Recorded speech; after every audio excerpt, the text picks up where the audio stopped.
And we are live. Hey, Yala. Thank you for coming. It's a pleasure having you here. Pleasure to be here, yeah. Happy you came. Actually, this is our second or third time meeting, is it? Yeah. We kind of met briefly in the quarters, and when I started making the list of photographers I want to bring to this podcast, I think your name popped out for a number of reasons. One of them is that you do so much. You don't do a specific niche. You do PR photography. You teach photography. You used to be a journalist, if I remember correctly, which is a pretty wide way of working and engaging with photography. So how about when we start this conversation, can you a little bit introduce yourself, kind of how you started photography and what do you do today? All right. So I'm Eyal. I'm 39 years old. I started photography when I was pretty young, around 10 years old. Back in the day, it wasn't like today. Nobody had a camera in the back of his pocket. And I started to shoot the light inside of the VCR of my parents and searching for things. And then when I was about 14 years old, my father, who is a tour guide, had friends coming from the States to stay in Israel. And the guy was a photojournalist. And he came to Jerusalem to work in the Jerusalem Post. And we did a deal that I would help his wife in her studies of Hebrew, and he would give me photography class. So that was my, let's say, the start of my educational photography thing. That's how you got into learning photography, basically. Yeah, exactly. And then I started to carry the camera with me all the time. And unfortunately, in Jerusalem and in Israel, we have a lot of things going on all the time. And when I was 18 years old, I was walking in city center of Jerusalem, and there was a suicide bomb. Well, actually 3 suicide bombers. And I started to shoot. Like, you mean with a camera? With the camera. With the camera. That's a big thing. That's to a make big sure. thing. Yeah, you exactly. start photographing what? The events? Everything. Like starting with the bodies and ending with the atmosphere. I didn't know what I was doing. I was 18 years old before the army. And I'm sorry to cut you. Can you just, I'm sorry, it's a kind of weird thing because when we do this podcast, it feels like a conversation, but a very weird conversation with lights and microphones. So if you could just speak slightly more into the mic so people at home would feel more like a radio show. And it's kind of nice. Okay. All right, cool. And then I was like into photojournalist. I mean, well, look at that, what I can do. And the Yediot Achronot, which used to be or still is one of the biggest newspapers in the country, in Israel, bought a couple of photos of mine. I was on the cover. So I was pumped. I was into it. And that was what I was doing back then. Then I went to the army. And after that, I started to study photography more seriously. And then I went abroad. I went to Spain, where I studied photography for real. I did masters in photography over there. And then I started to do, let's say, art photography. And that was good. I had a couple of exhibitions. I sold a couple of photos. And after that, I came back to Israel because of the huge economic crisis in 2008. And Spain got it really hard. And I said, okay, let's go back. And one thing led to another, and I changed the whole perspective into commercial photography. And that's what I'm doing for the last 6 or 7 years. When you say commercial photography, what exactly do you mean? Are we talking about headshots? We're talking about headshots. We're talking about product photography. We're talking about food photography. We're talking about architectural photography. We're talking about PR. Basically, if you're a business or organization and you need something good, like a good image, I'm your guy. To be honest, it's actually really, really interesting because most people I've spoke to so far, either on this podcast or through random conversations with photographers, I kind of notice a lot of photographers tend to focus. Mm-hmm. Over their career, even if they try a lot of different fields or types of photography they enjoy, over the time when they became more and more professional, they tend to focus on a very specific niche.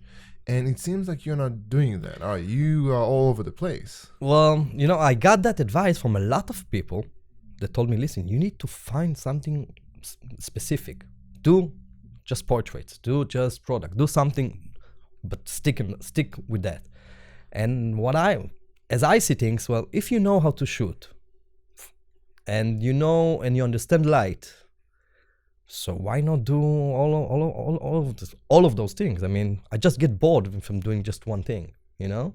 So I'm trying to do what I like, which is all those things I mentioned, but not just once. But in a sense, I think when I got into what I do today, which is more travel photography, storytelling, and lectures, I can see some similarities between us in a place where even though I do a bunch of different things, workshops, lectures, photography projects, even producing in a way in documentary movies, it's still all on the same platform.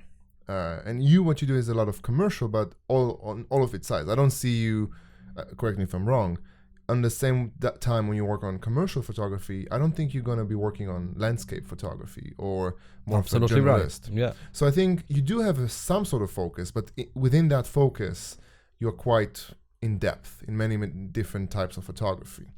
Because I think I'm from the opposite. Because when I have a very Russian background, so for me, the most important thing was since I started was focus. Find your niche, find whatever it is you want to dive into.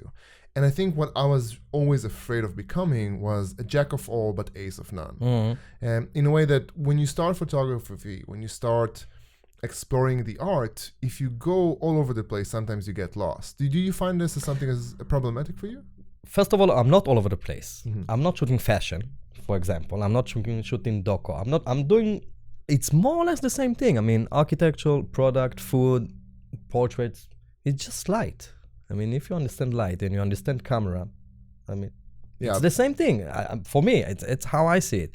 And I get bored if I just shoot product photography for, I don't know, more than 2 weeks. I need to do something else. Yeah, painting with light. And actually, we talked about this before we started recording. I used to do, when I first started, some sort of portrait photography, and I got crazy from it. I didn't enjoy a second. It became after the first 10 products I photographed, and I knew I had 6 more hours and 500 more glasses to photograph. I lost it. So I definitely can understand what you mean when you say not for too long. Listen, I'm trying not to do catalog product photography, which is what we are talking about, which really can drive you crazy. I mean, come on, to shoot 500 glasses or 500 whatever, it's hard. So I'm trying to do what we call in the industry the hero shot. So, the one photo or 2 photos that are pretty nice, pretty amazing, that show nowadays it's in Facebook and Instagram. Some people are using it for print.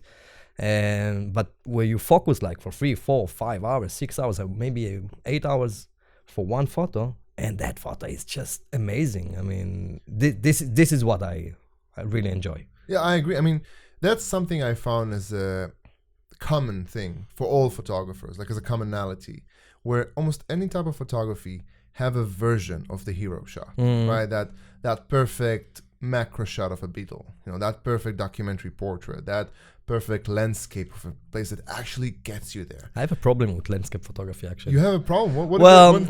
It's not a problem. I always say it's 95% of landscape photography. It's the right time. Just being in the right place at the right time. And that's it. But that's actually kind of true to most photography, wouldn't you say? No.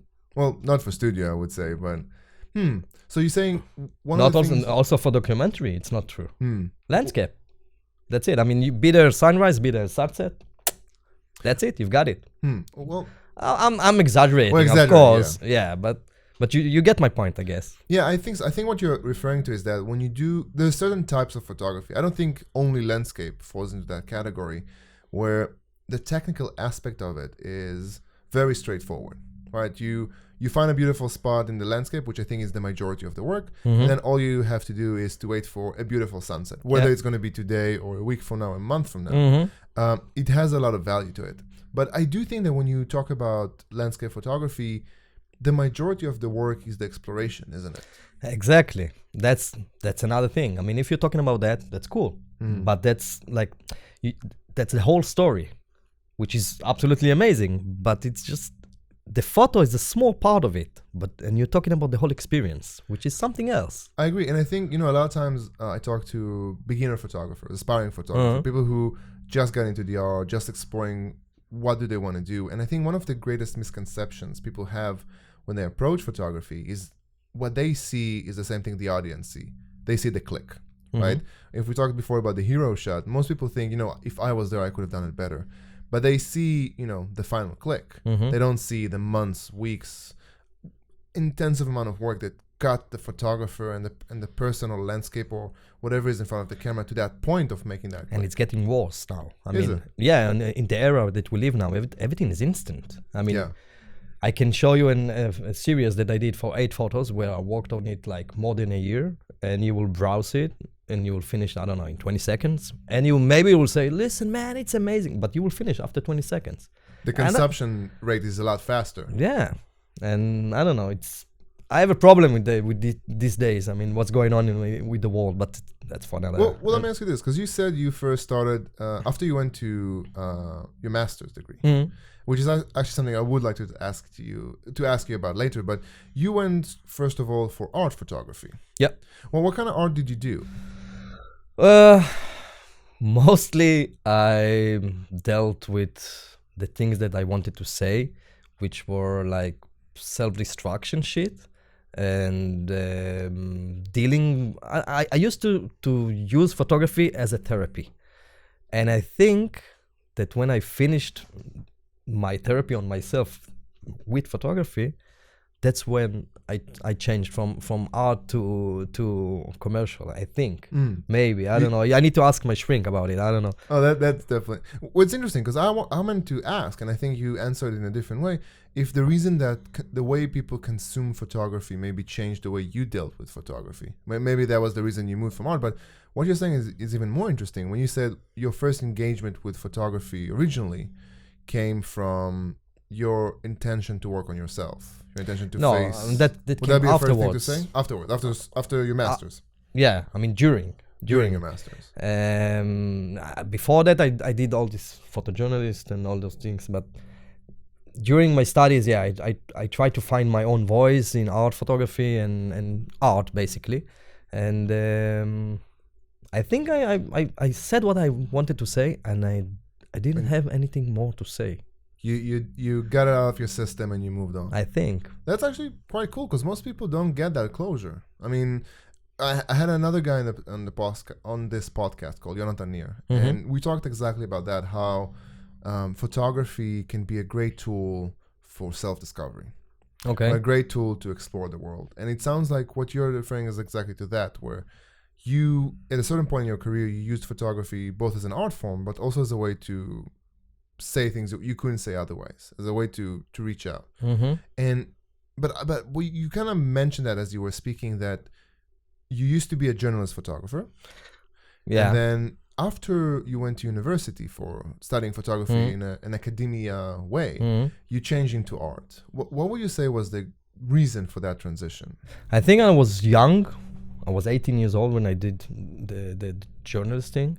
And when I decided that I want to study that photography like for real, I chose art. I mean, they had several directions that you could choose fashion, you could choose art, you can choose documentary, and I choose art because I felt that that's what I needed, that's what I wanted.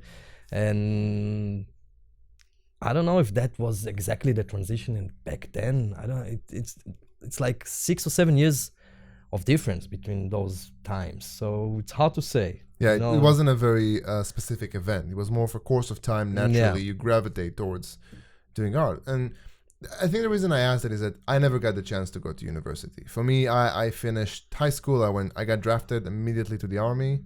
Sorry. And yeah, being in the army actually did help me a lot, because it was the way I got into photography. I was a military photographer for 2.5 years out of my service. Okay. And I loved it because I got the chance to work on myself as a photographer every day. Right? The commanders I had didn't care at all what I did. They didn't know anything. You used to shoot before the army? I shot very little. I really liked the idea of doing photography. I was more into script writing and movie productions. And somehow I managed to squeeze into becoming a military photographer. Okay.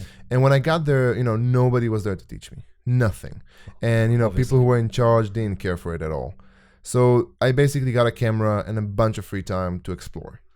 So But did you had any goal, any tasks to do? Well, I had very basic ones. I mean, if I only did what I had to do, I wouldn't do anything, Okay. right? I would just shoot very boring, a bunch of officers having a drink or a bunch of ceremonies. But because I had free time and I wanted to explore, I went on as many drills as I could, as many training as I could, just to kind of test cool. out. Yeah, it was awesome. But the thing is that as soon as I finished the army, I kind of faced a decision.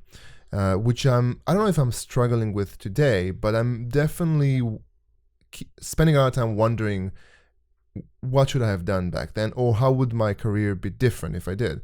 And it was, as soon as I finished the army, I had about 6 or 7 months of just, working as a photographer. I did actually similar stuff. I did studio shots, headshots for actors. And then came the decision, should I go for school? Should I go do a degree in photography, or should I just take that same amount of money I would spend on a year in college or 4 or 5 years in college and spend it on traveling, spend it on doing the career I do today of becoming a documentary travel photographer? And for me, that's what got me into where I am today. That got me to start the career that I'm extremely proud and extremely happy to have. But you had the other course. You took the other option of actually going and doing a master in photography. Yeah. Describe to, the people like me who don't know what it means to go and study photography in uni. How was that experience for you? It's really wide. You go into so many things in depth, and you study and you explore so many things that, let's be honest, won't help you in the future.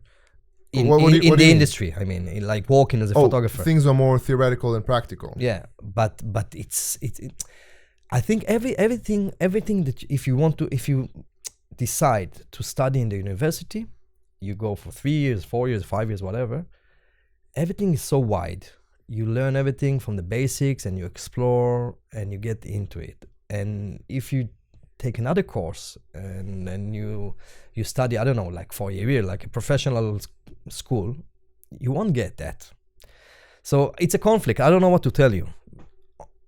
It can be amazing because it will give you so many things, so many ideas, and you will know so many photographers and movements and things that happened and will happen maybe, but it won't help you for real. So you feel like most of the stuff you studied were very interesting, but they were more theoretical, more, let's say, artistic studies, not the business. Yeah, exactly. But maybe because I learned the art direction of photography, so maybe it was different. I don't know. So let me ask you this: in foresight, let's say I came to you today, and I told you I'm extremely passionate for photography, and I'm not necessarily sure what I want to do. I think I want to do documentary. I've been doing studio photography. Would you recommend me today to go ahead and go to uni and study photography as a master degree or a bachelor degree? Or would you recommend the other approach? What do you want to do afterwards? What's your plans? What kind of photographer do you want to be? I see. So you're saying it very much relates to what do you want to do? What's your end game? If you want to be a fashion photographer, for example, skip the university, just go and be an assistant for a real guy or girl, and do it for a year or two, and afterwards, you're ready. But so what would be the cases in which you would recommend somebody to go to university? If you don't know what you want to do. If you're lost.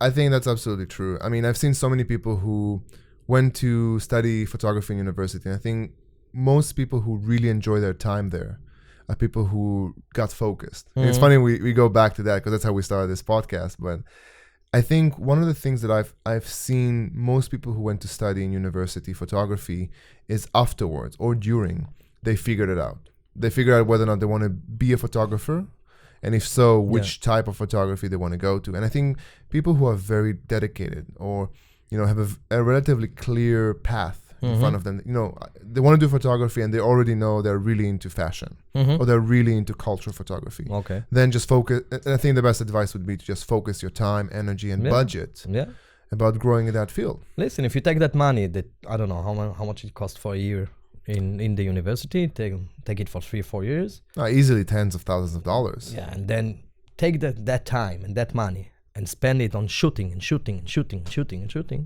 you'll get better. And maybe it's the best thing. I don't know. There's no one answer. I cannot tell you exactly. I can say about myself I think that my studies, it was amazing. Don't get me wrong. But if you ask me now, maybe I would have done it differently. Slightly different. Yeah. I mean, I think the reason you say this, and I have my perspective because both my parents were teachers, especially my dad. My dad was a teacher in acting school. Oh. And he was a professor in Russia as well, which is a very scary thing to be a son of a professor from Russia and not going to university. Yeah. But when we talked about school, we very rarely talked about the material. We very rarely talked about the knowledge the school holds. Okay. We usually talked about what a teacher can do to you.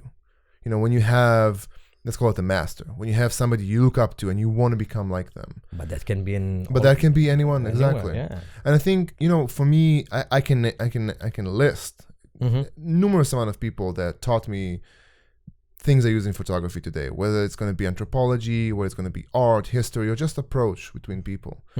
Out of your experiences, I'm sure, whether it's from school or not, is there someone who taught you a very important lesson that you think that you wished you knew earlier, or you wished you kind of knew when you first started? I'm sorry to disappoint you. I don't have nothing is coming to my mind right now. But what I can tell you that when I studied photography, I found myself exploring that area, that place, and it took me to painting. And I started to really explore painting. I studied photography in Spain, and I really felt that I'm connected with the Spanish painters like Dali and like Picasso. And you know, I lived there, and I went to the museum and I saw the things that, you know, if in Israel you have some exhibition, but you don't feel it like they feel it. And I think painting made me such a better photographer than any classes or any other photographer. That's my thing. That's my 2 cents about painting. Painting, yeah. Affected your photography as a guide in a way. Yeah. How absolutely. so? How would you say that? You need to understand light. Once you understand light, you understand it from painting. You understand photography, because photography, I mean, we have it for the last, 200 years more or less. In painting, we have it. I think the earliest photographs are 1936 or 1926, depends. Maybe even earlier, I remember, but maybe not in the same kind of. Yeah, well, I think something in the 1800s. 1826, the first photograph that you have a proof. Yeah. The rooftops of Paris. Yeah. All right. Nietzsche. Yeah, you know your stuff. I teach photography. So all this university knowledge of yours. On, yeah, for sure. Come on. So we're talking about almost 200 years. Yes. Okay, which is pretty new in the history. I mean, especially as an art form. Yeah, and we're not talking about the changes that photography. I mean, now we live in the biggest evolution. I mean, look what happened 20 years ago with digital photography, and now look what's happening now with mirrorless. Oh, for sure. Everything is changing, and we are living it now. So it's another thing. Well, actually, yeah, I absolutely agree. And you know, I would say that right now in photography, we're kind of in this Renaissance-y era. Yeah. Which is cool, and I like it. I mean, listen, when I started to shoot, when I started to do photography, it was analog, film, you know, the whole thing, so mysterious, so romantic, so cool. During my studies, I switched to digital, and now I'm really thinking about moving to mirrorless because the quality is better and the optic is better, but so it's cool because it's something. See how fast things are moving, how fast things are changing. But let's go back to painting. Painting exists. I don't know when it started. The painting that they found in the caves. I think the latest was like 12 or 14,000 years ago. The old cave paintings. So we're talking about a lot of time. Yeah, slightly more than photography. Slightly more. More. Just a bit. And when you look on the great masters, I mean Rembrandt and Velasquez and all of those, and all the evaluation of what happened with painting, and you understand photography a lot better.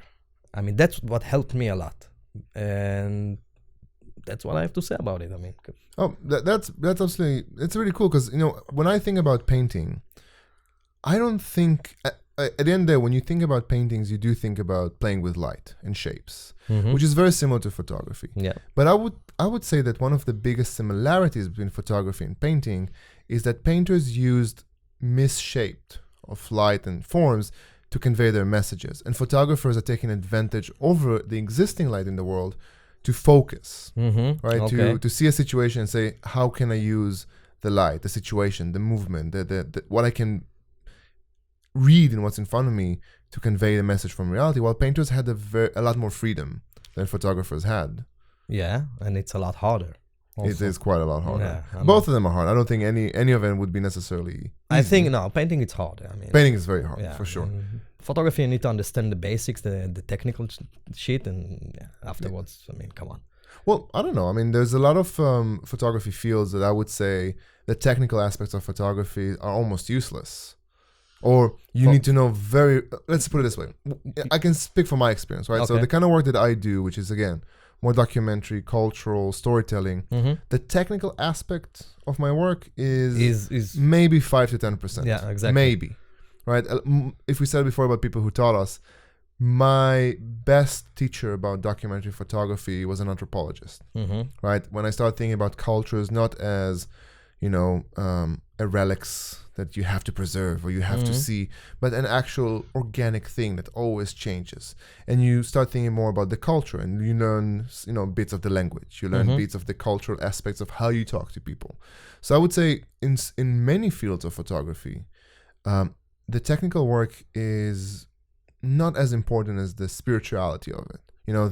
The artistic aspect of learning about the culture or thinking about how can I frame this story. Here we have like a conflict, I think. For me, photography, first of all, has to be technical. I mean, the photo has to be good. If it's not good, so why? Why do you use photography if you don't know how to shoot? If you don't know composition? If you don't know light?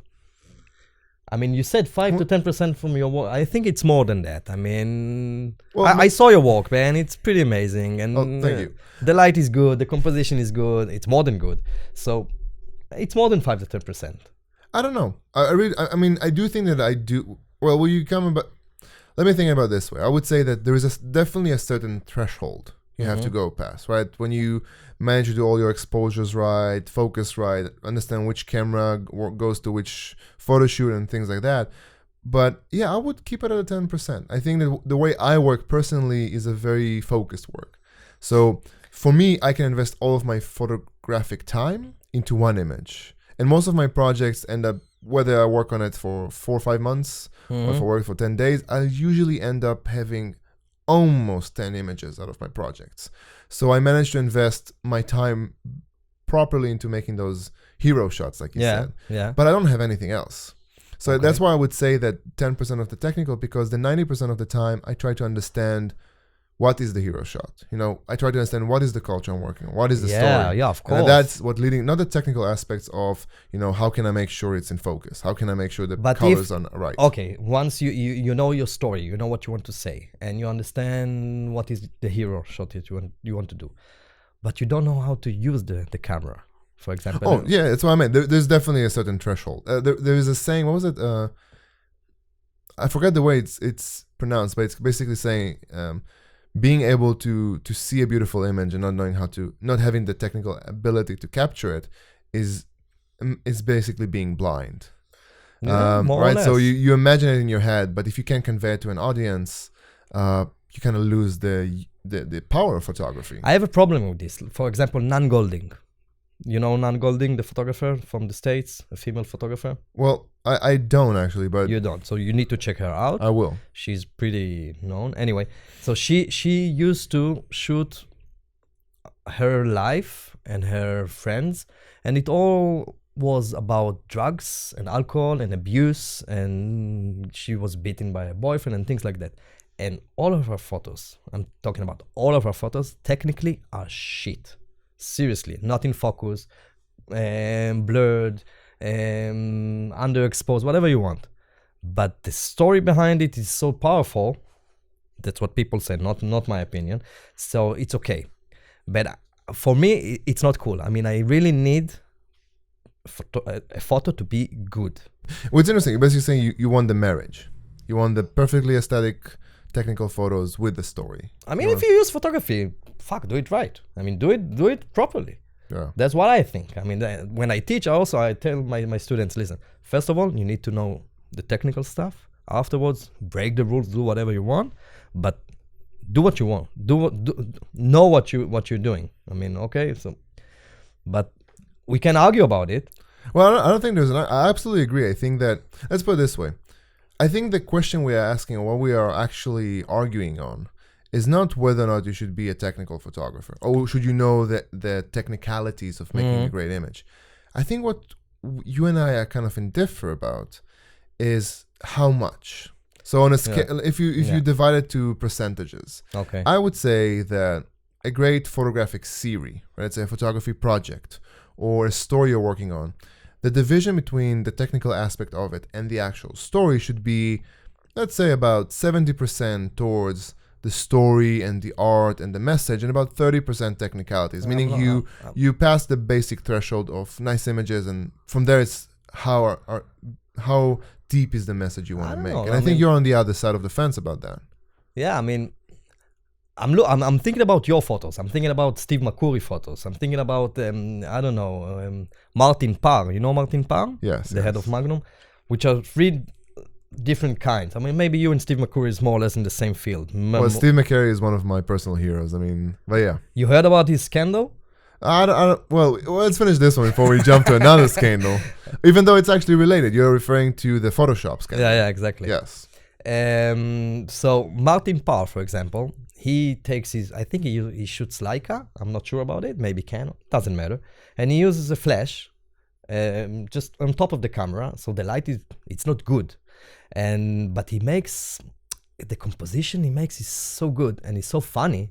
And listen, he's the head of Magnum. Come on, I mean, if people don't know at home, Magnum is one of the oldest operating photography agencies in the world, and they make just some of the greatest photographers in history work there, and their portfolio and pool of photographers is astonishing. To be a Magnum photographer is like, it's way more important than being a National Geographic. It's the best. Yeah, I mean, if you are into that kind of photography, documentary, and it's definitely something to aspire to. Yeah, for sure. And Steve McCurry is his composition, his use of color is amazing. So if you take that out, composition and use of color, so you're just left with the story. And if the story is so powerful, okay, let's say the non-Golding thing, but the technical thing is not good, I don't know, I have a problem with it. Well, let's look at it from your perspective. And I think we can actually go into the Photoshop afterwards. Okay. Because if you talk about Steve McCurry, and you kind of went into the danger zone, because he's one of my favorite photographers. I mean, for most photographers who end up doing travel documentary photography, I think Steve McCurry was the inspiration to go into photography in general. Okay. And I always find it amazing how when I talk about Steve McCurry work, if I talk to a person who doesn't know it, or very loosely looks at me like, who Steve, who? So you said all I have to say is the Afghan girl. Afghan girl, yeah, exactly. And I think that's exactly would be my point in this, where the Afghan girl portrait, which even though if nobody's watching this video, I just say the word, people remember it. Yeah. Technically is a relatively simple portrait, especially if you compare it to the rest of his portfolio. Because when I talk to my students about, you should check out Steve McCurry's work, I always say, don't look on the Afghan girl. Go to his website and check out the rest of his work. Because he has an amazing portfolio. Absolutely. And you know what? Correct me if I'm wrong. I truly think that the Afghan girl is by far not his best work. Yeah. Even if you narrow it down to just the portraits he made, I think there are amazing portraits he took that don't get enough attention. Unjustly. It's a symbol, Exactly. But what makes the Afghan girl a beautiful photograph, or a powerful photograph, or a photograph that's maybe the most famous photograph in history was the story. Whoa. I would all right, I'm putting this on record. I don't know if it's absolutely true, but I would say that by far the Afghan girl as a portrait is one of the most famous photographs in history. And I would say that not necessarily by academia studies, but it's so famous in history that until today, if you just say the word Afghan girl, people know the image. People know the colors in it. A lot of time when I teach and I come to talk about Steve and I say, okay, do you know him? And most of the people say no. And I'm saying, okay, the Afghan girl, a lot of people still don't know. When I show them the portrait, of course, of course. So maybe it's not as... No, it's well, but what other photo would you say competes with it in that popularity? In portrait or just, I mean... Even in general, any other portrait you can name that just by its name, people would recognize it. The Tank Man in China. Yeah, for example. the great, yeah, The Falling Man in the Twins. I don't think the Falling Man is in that category. Okay. Because, you know, Could you be people... the- Because the- when you say the guy in Tanking in Tiananmen Square, Yeah. I can see that photo immediately. Yeah. And I'm a photographer, though. The Napalm Girl. The what? Sorry. Oh, yeah, right. Could be. Well, it does have very strong competition, but I don't know. Now we're going into semantics. The on it. Zeppelin But yeah. exploding. Not as much. No, not as not as much. much. Maybe. But You know, again, just- you and I are both photographers, so we're not really the audience. The to, portrait of Jim Morrison, you know, just for Yeah, I feel example. I feel It's you. also something... to Yeah, those are great photographs. But if you go back to our original Yeah. discussion, I think that one of the reasons the African Girl is so famous, Mhm. but not being the best work of a brilliant photographer, technically and artistically, like Steve McCurry, is the story. It was the fact that that photograph showed a part of the world to us, to the world that wasn't accessible, and there was so much meaning and power in her But appearance But you rather than know- the technical aspects of it. So, you know, photography, also painting, also sculpture, any kind of art, when you have it and you see it in your own eyes, you have your own interruption. You think what you think. For sure. And that's why when I'm doing exhibition, I'm not putting any titles. Or I'm putting words that doesn't exist. Just because I don't want to give you the information and put things ahead. You want people to look at a photo of what it is. Exactly. There is no certain truth. That's what I'm saying. For sure. I think in general, when you try to convey a message through any form of art, whether that be sculptures, painting, or photography, you can never reach 100%. I think that's why I changed to commercial photography. You felt, Yeah, I'm doing what I want to do in order to sell the product, to make good image that will help the people sell the things, you know? well, you know, it's interesting. Yeah, I can definitely see why this transition. I just don't know if I can fully agree with that, because That's good. I would say that, yeah, thank you. No, I'm just saying that I do think that it's almost impossible to create an image with a single message. And when I say an image, I don't necessarily mean photography. I can say it with sculpting, I can say it with dance, I can say it with painting, because a lot of people look at it and they pour into the art their own feelings, their own modes, their own hopes.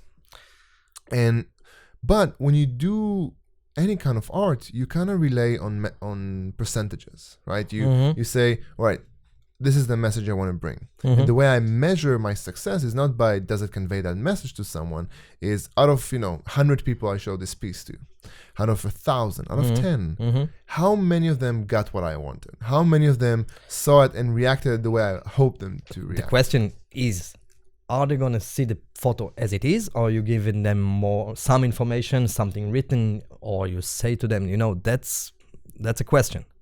Because that's what I said before. If they just see a photo of a portrait of the Afghan girl or whatever, the portrait of Jim Morrison, or I don't know. If you tell them the story behind it, immediately they have an idea in their head. So, I have a problem with it, because I really want to deliver. I wanted, not now. I wanted, when I used to do art photography, I wanted to deliver a message that, I don't know, you would get it the way it is, and it's impossible.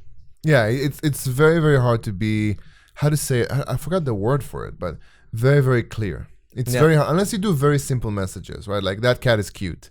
I think that's one of the reasons why those cat photos Or tend if you to take, be... for example, the Guernica, the painting from Picasso, which was something that it was very specific, that everybody can understand. I mean, everybody understand why he did it. The whole, because the history, what happened. So I don't know. I see the struggle you're referring to. Yeah. Exactly. And I think it's a struggle that a lot of photographers have.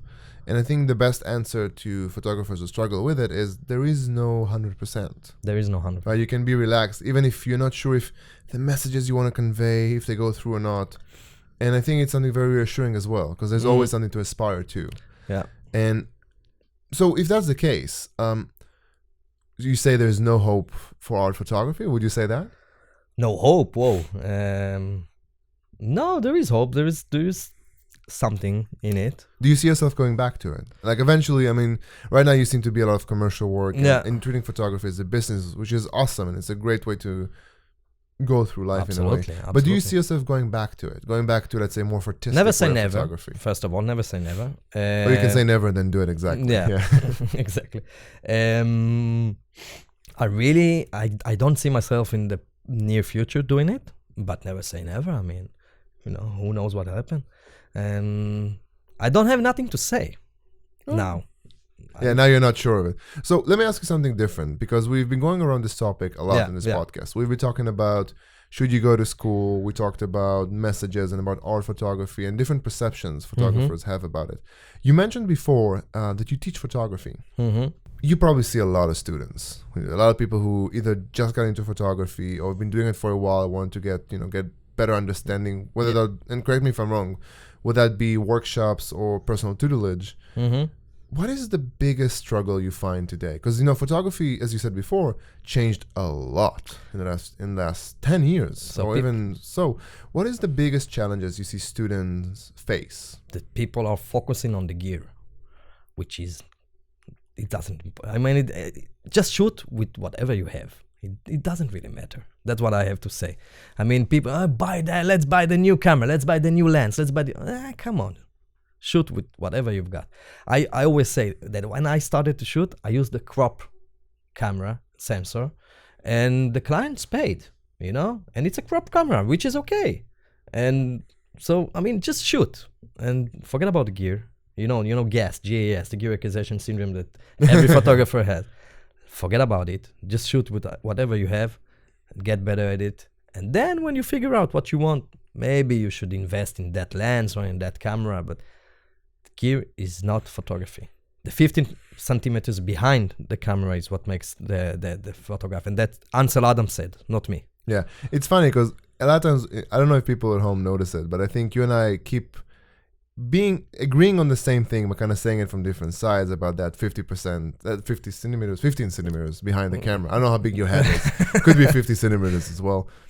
But yeah, I mean, what I saw again and again, and I was always amazed by it, is that a lot of photographers would rather spend $3,000, $4,000, $5,000 on the newest camera, which is like slightly better than the one they have now, instead of buying a flight ticket. Exactly. And doing a photography expedition somewhere. Yeah. Or buying a new camera gear. Or buying a new, or investing in a studio shoot, right? Whether that be a model. Just take a week off and shoot in your hometown. I don't know. I mean, yeah, it doesn't matter. Actually, I had a common friend of ours. I don't know if you know her, Shani.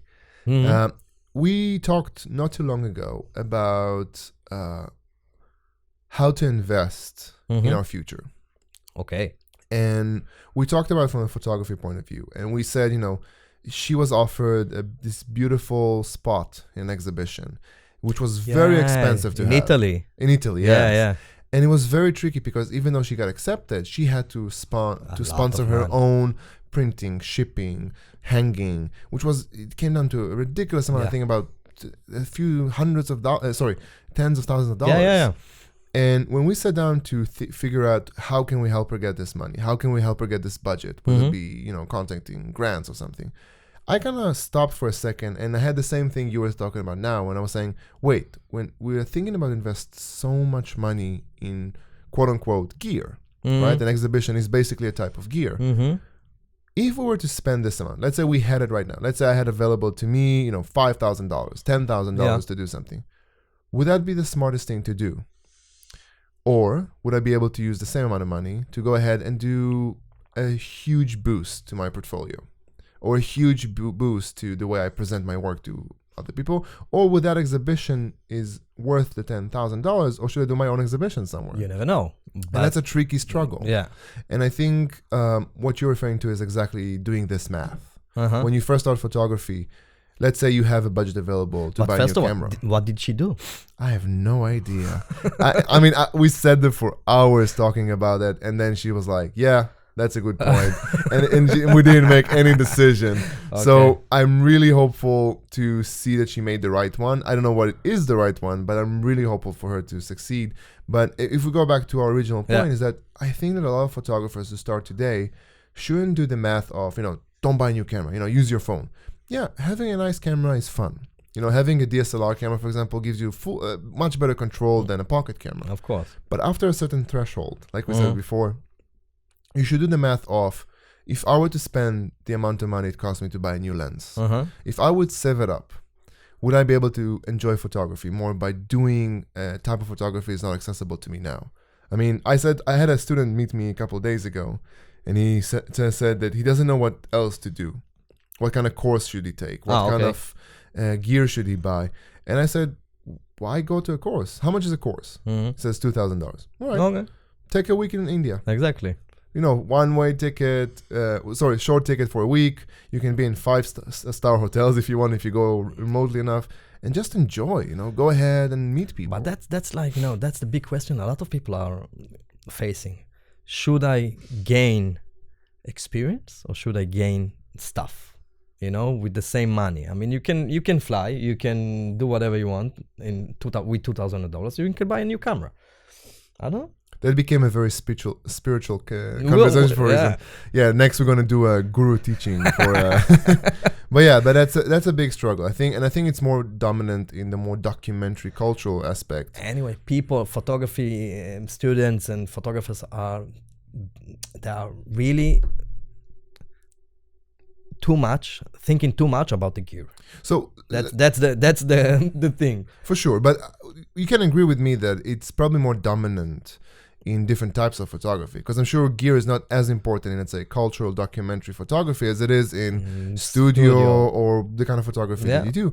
So just for the people at home listening, I want to ask you a question that I think people who want to go into commercial photography or studio photography would really love to hear from somebody like you who actually is making a living and a beautiful career out of it. If somebody wants to start doing commercial work, and as we said now, gear is not something he should invest as. What else should he invest in? Lights. Lighting equipment? Equipment, and good ones that will last. And a really good tripod. Lights, tripod, and I would guess doing some photo shoots? First of all, if you have the money, just buy the best tripod you can afford. It will last for your grandchildren will get it. Tripod, it's just something that lasts. Invest in a good tripod. That's my biggest advice, okay? And you're talking about commercial photography, there are a lot of fields. So depends which field you're talking about. But let's say on the aspect of actually doing the work, would you recommend them to invest time and money and energy into making a certain portfolio, or spending more time and energy into becoming assistants for First of all, I thought you're talking about people that know how to shoot and have a portfolio. No, let's say I'm a fresh photographer. I just started out. I want to get better in commercial photography. I got a bit of the technical aspects of it. How do I bridge in? How do I turn it into a business? You need to have a strong portfolio, and you need to believe in yourself and continue and show your work all over. And just reach out, talk to clients, and somebody will give you a chance. And you start, and listen, photography, it's a journey with no end. You always become better. That's how I see myself. I always on the race for the better image. I finished one and I want to take another one that it will be better from the last one, because I know something better about light, I know something better about my camera, whatever. And you need to if you are into that disease photography, if you have it, that's it. You're hooked, and you need to continue. And if you will continue, you will get good images. And we live in an era of that Instagram and Facebook, it's all over the place, images. Just do it, and do it good. And if you don't do it good, continue, and you will get better, and that's it. That sounds awesome. That sounds as persistent as it gets. And I think it's absolutely true. Just go at it, just do it. And worst case, I think you'll just have fun. Yeah, and if not, you can also always work in McDonald's. Come on. Yeah, working in McDonald's is definitely an amazing second career for the failing photographer. Burgers, yeah, come on. For sure. Man, we're almost out of time. I want to say thank you for coming. And thank you for people at home, me. if they want to check it out, your work, your teaching as well, if I understand. We're going to put some links in the blog in the bottom. Super but cool. Is there anything you want people at home to know, how to check out your work, or if they want to see more of you? Yeah, they should check out my website. There is the commercial thing, and there are my photography series that are related to commercial, but something totally else. So give it a look. That'll be awesome. Eyal, thank you for your time. It's been a Thank pleasure having you. Asher. It's been we always fail with a fist on Yeah, hand. fist or whatever. Yeah. But thank you so much for coming. It's been absolutely a pleasure. Thank Eyal you, Ganid, man. everybody, and thank you for listening. Yeah. Turn off the mics. Thank you. Bye bye.